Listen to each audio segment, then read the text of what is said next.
Iyi ni ikipe y'ubukombe, ikipe y'inyabigwi, ikipe y'igitangaza, ikipe imwe mu makipe icumi akomeye ku isi, ikipe ya Manchester City, ikipe y'ubururu bw'i Manchester. Iyi kipe ni ikipe y'ubukombe yashinzwe 1880.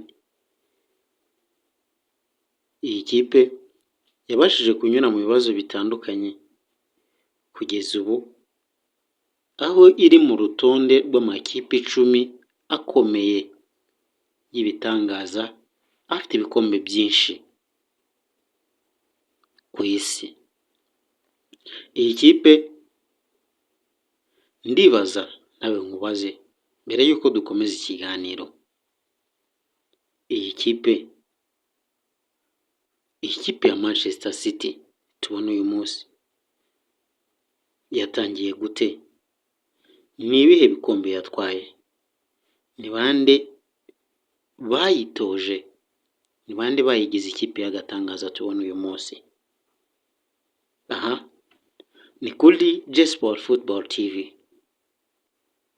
Niba utarakora subscribe nicyo gihe, kanda subscribe, ukan like, share na comment. Dukomeze turebere hamwe iby'iyi kipe ya Manchester City.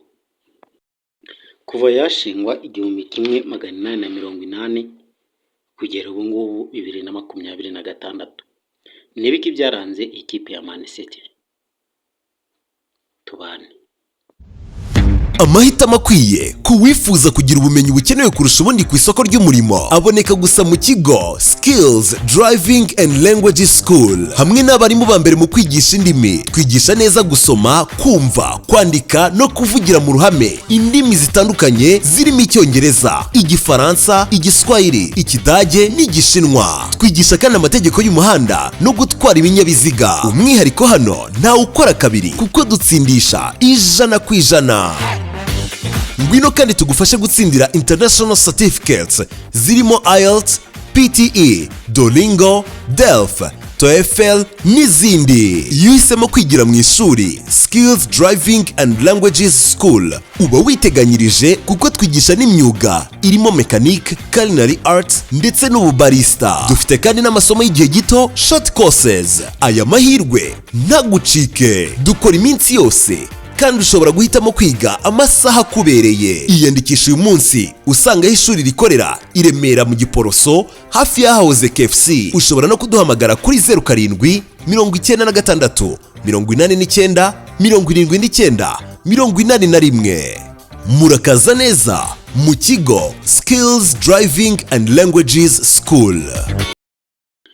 Iyi kipe ya Manchester City nk'uko twari tubigarutseho yashinzwe 1880, itangira yitwa Mutagatifu Marco cyangwa se West Groton. Mu mwaka w'1894 nibwo yahinduye izina yitwa ikipe ya Manchester City. Ikipe ya Manchester City yabaye ubukombe nyuma y'uko imaze kwibikaho ibikombe bya shampiyona y'Ubwongereza 10.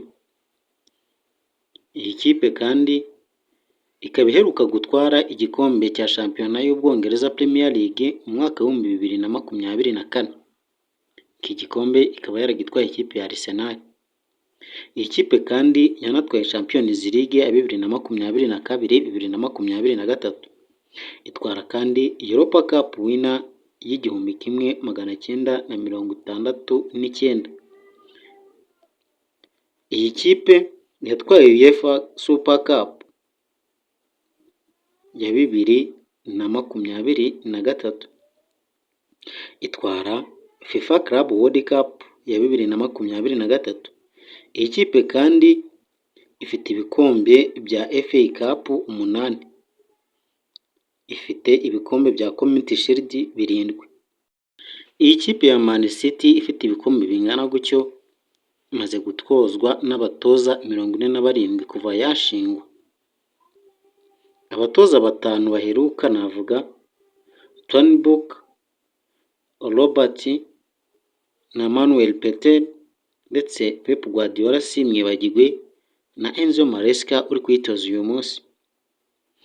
Pep Guardiola niwe mutoza watwaye ibikombe byinshi mu mateka y'iyi kipe ya Man City, kuko yatwaye ibikombe bigera kuri 20 byose. FA Cup 3, Premier League 6, Community Shield 3, UEFA Cup winner 5,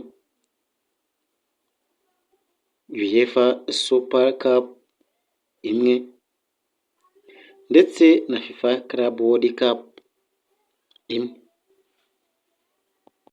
Iyi kipe ya Manchester City ikinira muri stade yitwa Etihad Stadium. Iyi kipe kandi CEO w'iyi kipe yitwa Ferran Soriano. Chairman w'iyi kipe akaba yitwa Khaldoun Al-Mubarak. Director of Football w'iyi kipe akitwa Hugo Viana. Hanyuma Assistant Manager akaba Roberto Vitier. Manager w'iyi kipe akaba Enzo Maresca. Aho ndaha nicaye kuri J-Sport Football TV ndibaza Enzo Maresca avuye mu ikipe ya Chelsea bimeze nabi, yinjiye mu ikipe ya Manchester City. Ni mu bihe ikipe ya Manchester United mukeba wayo iri mu bihe byiza byo kuba yatwara igikombe cya Premier League, ikaba yakina Champions League. Ndibaza niba Enzo Maresca yarakwiye kuza mu ikipe ya Chelsea. Mu gihe gitoya turi buze kuganira hamwe turebe Enzo Maresca ni muntu ki, ese imikino isigaye azageza hehe iyi kipe ya Manchester City. Wakoze kubana natwe, ndagushimiye. Niba utarakora subscribe nicyo gihe, tubane mu bindi biganiro bikurikira. Bye bye.